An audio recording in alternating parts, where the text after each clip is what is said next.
Welcome to Red, White, and Blue. From the right, I'm Gary Polland. And from the left, I'm David Jones. Tonight we welcome Congresswoman Sheila Jackson Lee of Texas's 18th Congressional District. And Sheila, it's fair to say you're one of our leading Democrats from Texas to Washington.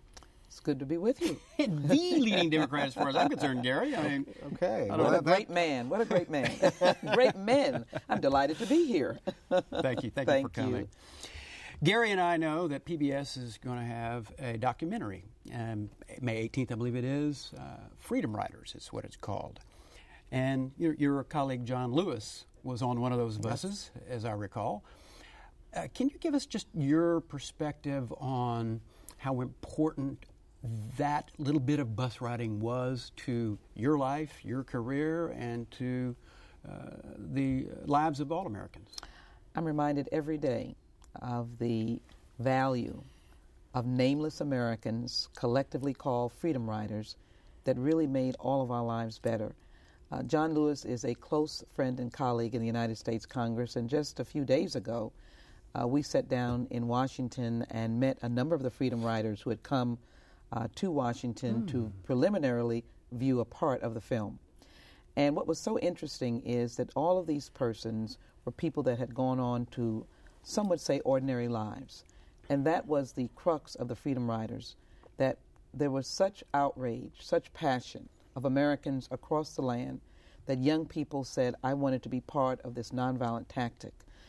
One, that was good because it brought people of all different backgrounds, races, and color and creed and religious background together on a bus. The other part of it is that they faced enormous violence, one bus being burned, others being attacked unmercifully. Numbers of individuals lost their lives, particularly white Americans, white young people, pastors that we're all aware of. And I think the story of the Freedom Riders was that they were not willing to give up. We had not been able to open the doors of accommodation without discrimination, and they thought that this was a tactic that young people could engage in. And what it has done for our lives, frankly, is that it began to be part of the seamless history of civil rights that kept pressing and pressing and pressing. In the backdrop of the revolts in the Mideast, most of what happened in America was nonviolent. There was violence. But eventually the tables turned, and we voted on the 1964 Civil Rights Act. That's 3 years after the Freedom Rides. And the 1965 Voting Rights Act, and out of that came my early predecessor, the Honorable Barbara Jordan, which, by the way, this is her 75th birthday this year, if she had lived. But the Freedom Riders, I think, the statement that I would want the audience to perceive out of it, young people to perceive, is that everyone can make a difference. You can find some way to be a change maker. They did make a difference. That and I think it's important for young people to understand and remember in the 1950s, in Houston, Texas, we had separate drinking fountains for races. We had African Americans had to ride in the back of the bus. So we have come a long way, and I'm sure we agree as we move on to national affairs. We still have some work to do, but the country, in terms of race relations, is in a whole lot better place than it was, and the Freedom Riders were very important in getting us there, as well as many others. They were, and as we move into the next topic, but let me just say this to Gary and to David, we have to keep working. And as you well know, we do have an African-American president that faces probably more strife than others, not only on policy but other issues, but I think there's a basic goodness in America that drew the Freedom Riders, and that will also get us through some of these difficult times. We had a lot of resistance back in the 60s from the white people in this country. Not Houston, all white people. No, but Houston was saved from some of the worst. Oh, yes. Do you think Houston's a different place than Birmingham and some of the cities in the South where it was pretty ugly?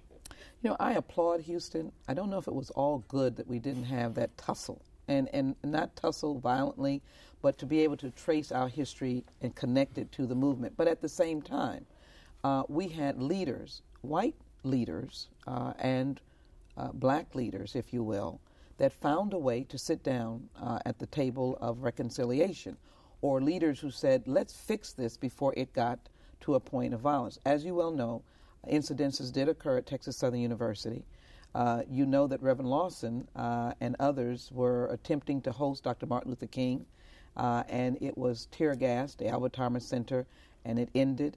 There were pioneers, there were workers, but there was the sense that we could always fix it, which I like about Houston. It's a can-do city, and it says we can fix it.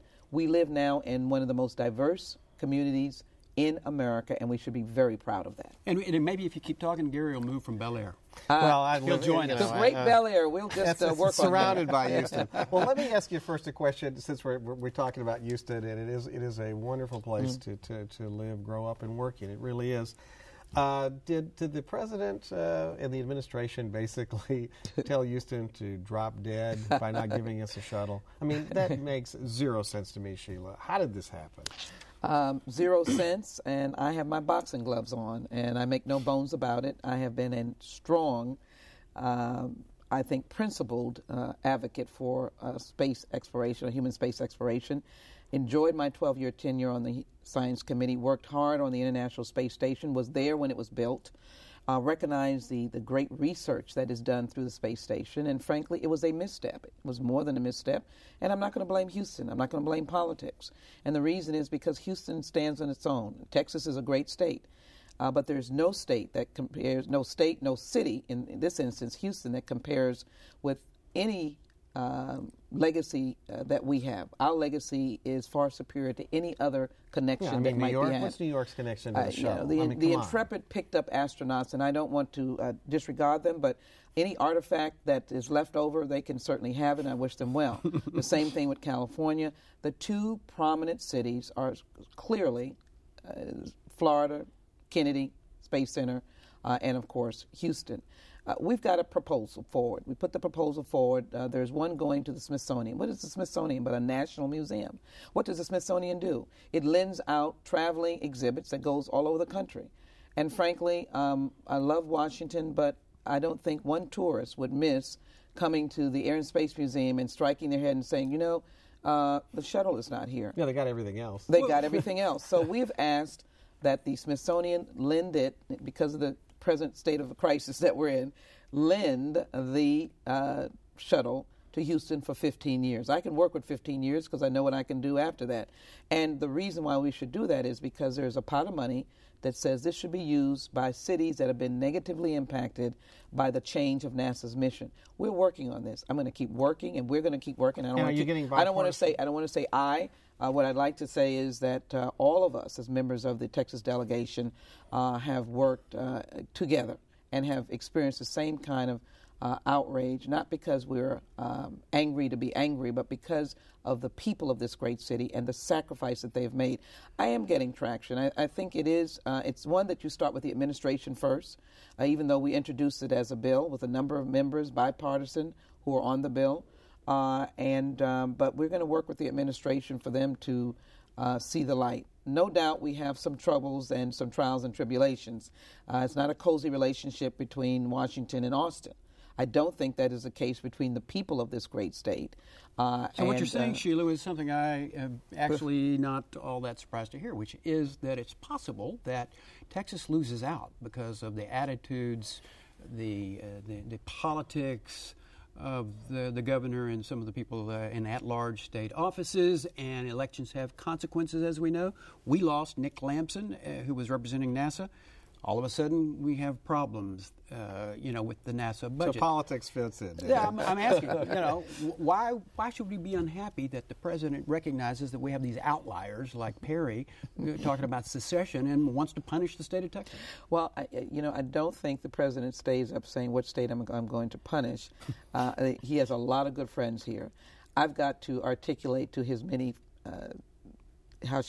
core group, to understand the value of, on his watch, having a shuttle come to Houston. However, it is very difficult to be working up a rough side of the mountain on behalf of this great state when there are actions such as taking $3.24 billion dedicated for education, and the head of the state, not the legislature, puts it in the rainy day fund, or the $803 million that, of course, as many of you know, the Democratic delegation worked very hard, all education dollars, to just simply get a certification from our state saying, meaning the governor's office, that you would use this $803 million for education. That's difficult.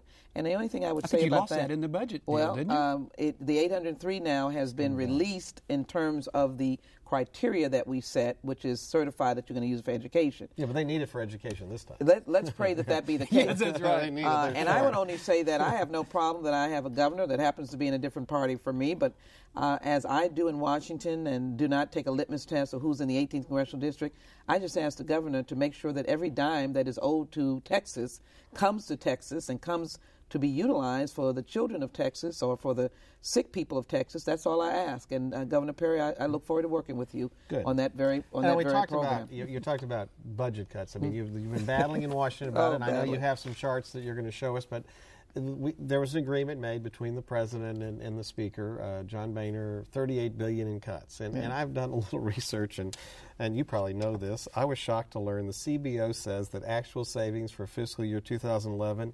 $352 million. That's it.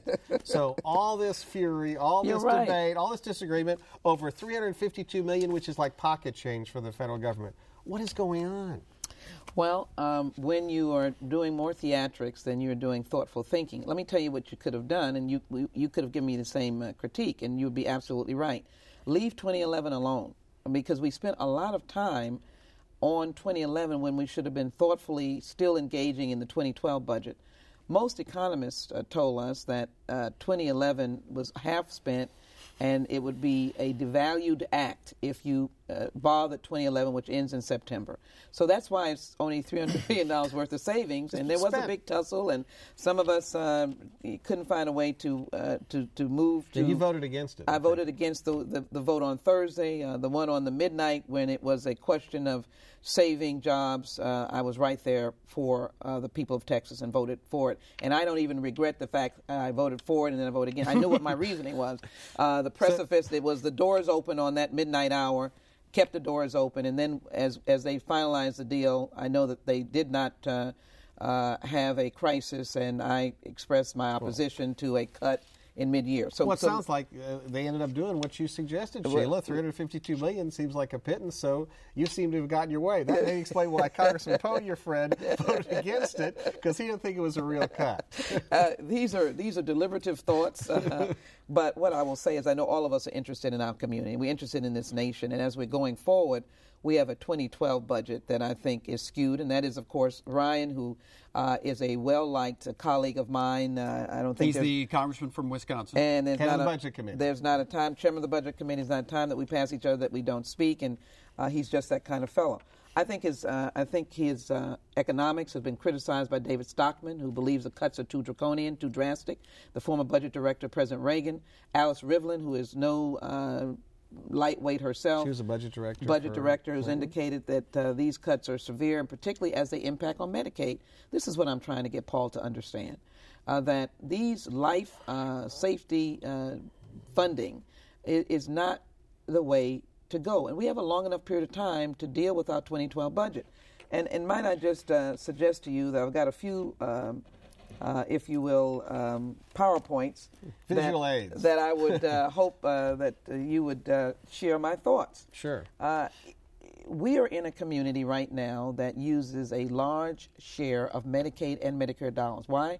Because we are so very proud of the Texas Medical Center. And I'll be visiting the Texas Children's Hospital, which is one of the chief utilizers of Medicaid. And it's not a giveaway. That's the primary care vehicle for children. And so my good friends on the Republican budget take an $800 billion out that they refuse to do in terms of the top 2% tax cuts. Warren Buffett says he doesn't mind. Bill Gates says he wouldn't mind a tax cut. And he wants to cut health care. He wants to cut the income security, which would be infringing on Social Security, which, by the way, is solvent until 2040. Don't let anyone scare you about Social Security. Each time we get to a certain point, we re-up the formula to be able to let us survive under Social Security. Education dollars, we're sitting at the University of Houston, Pell Grants, and then the big thing for Houston, transportation, building a light rail for those of us who support it. But one thing we do support is the idea that we could have high-speed rail. All of that is infrastructure, fixing the Katy Freeway, which has been done, expanding some of the roadway that is needed here in this very congested area. All of that will be cut. All of that is in jeopardy. So to clarify, what you're saying is, and your visual aids talk about that, is that $800 billion in proposed cuts. Is that the number? $800 billion could be paid for. Could be paid if we repealed the Bush tax cuts on just the wealthy, or just on everyone making over $200,000 a year. Top 2%. Top 2%, and we're over working 10 years. Over 10 years, and I know what you're saying. It's 200,000 single, 250,000, but those numbers are fungible because we're looking at changing those or negotiating those numbers in terms of whether it need to go up or not. But the savings will be sufficient enough to work on working issues that we need. That's one PowerPoint right, issue and that was already shown. All right. I go back to this again because I want to get into the Medicaid. Are we showing I hope, where we have the two bars that are showing that instead of helping us with Medicaid, here's another example of, I think, a misguided direction in cuts. So we have, again, this is the $800 billion, again, it shows up again, and therefore we lose $771 million in Medicaid, which helps seniors, disabled adults, it helps disabled children, and, of course, as a primary medical vehicle for children, that's gone. And I think if people see that, they can say, well, can we go back to the drawing boards? Because what do you do if Texas Children's Hospital cannot admit the numbers of children that they admit, the unfortunate youngsters who were shot, all three of them, where did they go? They're at Texas Children's Hospital because that's where children go. The last one is the statement that I want to make to Paul Ryan.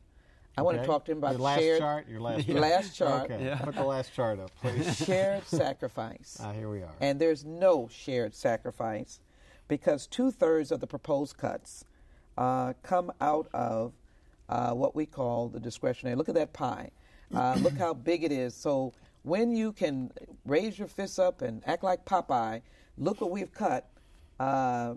They've cut Gary, David, Pell Grants, housing, food stamps, Medicaid, transportation, everything else.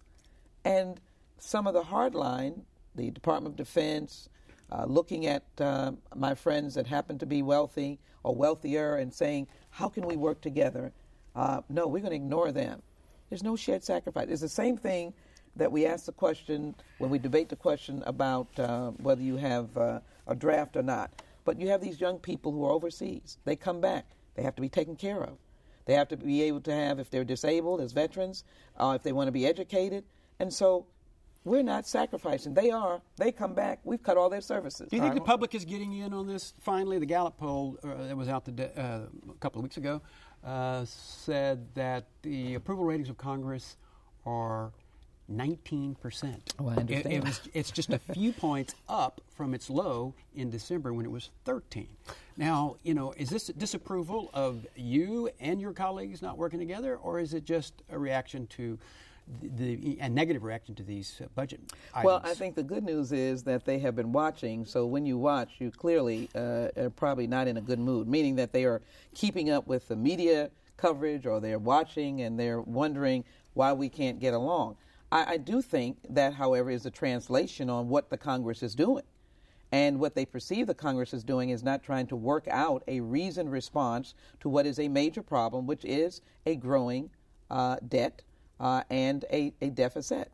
And I don't have a problem with that. What I will say to those who are listening to this, if you will, calamity and this clashing of voices is that it is democracy. It is not pretty. But we do have an obligation to respond to the American people in a way that is balanced. And I don't think going forward what we have on the table now is a balanced budget. When I say that it looks at all the ways that we can actually cut.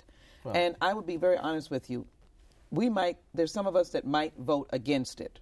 That I think is a fair statement. I wouldn't want to be dishonest about that ultimately, maybe because we just believe in and that's more fair. Stronger investment in people issues. You've got to vote your conscience, obviously. But it would pass with a more bipartisan vote. As you well know, no Democrat voted for the Republican budget. But if it's dead on arrival, isn't it all about 2012 and whether or not we're going to have a Republican Senate as well as a Republican president. Well, otherwise, this budget doesn't go anywhere. Well, maybe Paul Ryan is thinking that his stock of not him getting reelected, but a Republican president, is for them to show Gary that they are the real budget cutters. Maybe that's. But people's lives are involved in this. Will they allow us to default, do you think, on our debt? The Republican Congress. It's not default on the debt. It means you can't issue more debt, David. It's not default. The Speaker says that he gets it and that he does not intend to leave this in a state of crisis. And I don't intend to do it. I really intend to read and to deliberate, to let my constituency know what the elements of my decision is going to be. We're going to have a budget town hall meeting, and maybe we'll have already had it by the time. By the time this airs. So is the president given too much ground by talking about this in the same way that the Republicans are, as if we're in a crisis? Is he giving too much ground to the Republicans in his new narrative as he talks about? Well, David, the president is being honest. We have a problem. We can deal with the problem, and this is something that I think is important for you and your colleagues in Congress to understand.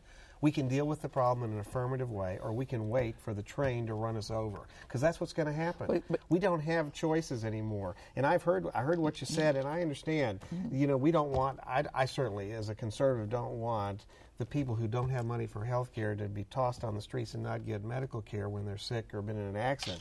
By the same token, we have to take a hard look at this budget. What the Congress did, $352 million, is a joke. And it's an absolute joke. We have to address overspending. We have to establish priorities. And you're right.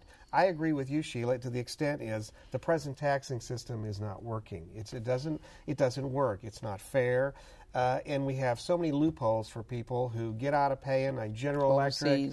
They saved $1 billion on their taxes. I mean, they make a lot more money than you or me. I don't understand why they don't pay taxes if we're going to have a corporate income tax. Are you ready to give up the mortgage interest deduction? Absolutely, or at least should be capped. It should be capped. I mean, we've got to, and one of the great things just made a valuable point. Yeah, Republicans and Democrats came together when Reagan was president, and they reformed taxes and they lowered the rates, but they eliminated loopholes. So there was a way for the government to make up the money and bring in additional revenue. And in Clinton, we voted on a 1997 balanced budget that I have the privilege of my constituents allowing me to be there at that time and still here today. But it was a joy. We voted on it, and Republicans voted on it as well. And that was a Newt Gingrich era. You're making the point that I'd like to make. Budget, David, is not a fleeting action. And what I don't see in this process, and why maybe our numbers are down 19%, is that we've got to deliberate. And you're very right. There's a 2012 election coming up, and politics will cause all of us to label whoever we happen to be. We'll be labeling the Republicans. They'll be labeling us. But I think a budget process where we really see cuts is going to have to be over a 10-year period. You do your budget every year, but you've got to plan. The president has a vision overall that I agree with. Frankly, we must invest in America, but we must also begin to stop the bleeding on the debt. We have a disagreement on some aspects of it. He is in essence, zeroed out certain line items that I have a difference of opinion with, but ultimately I think the Democrats will be together. Ultimately, there's budgets that we'll find a way to vote on together. And I may consider the compromise that comes up. As it stands right now, Ryan is really over the top, and then he's got the Republican Study Group that likewise. So I don't know if they're going to find enough votes for them to vote for. And to give Ryan credit, he came up with a plan. He's made tough political decisions, and you may agree or disagree with parts of it, but I personally admire his political courage, and I think we need more people in Washington that are willing to stand up for what they believe in and put their cards on the table. Here's what we need to do. Understanding, as you've explained, the process, it's like making sausage. And in the policy making, look, there's a Democratic Senate. There's a significant number of Democrats in the House. There's a Democratic president. In order for something to go forward, the parties have to come together. There's going to have to be a give and take. He sounds like Obama. And let me say this. He's wonderful. Let me say this. I've already said that there's not a time that Paul and I pass each other that we don't greet each other. So he made a very bold statement. I hate to tell you is that the Democratic budget balances in 2018, and we don't know when his balances. And so with a bold statement, he's lacking in the credibility of a budget that actually balances. he made some important statements about the entitlements.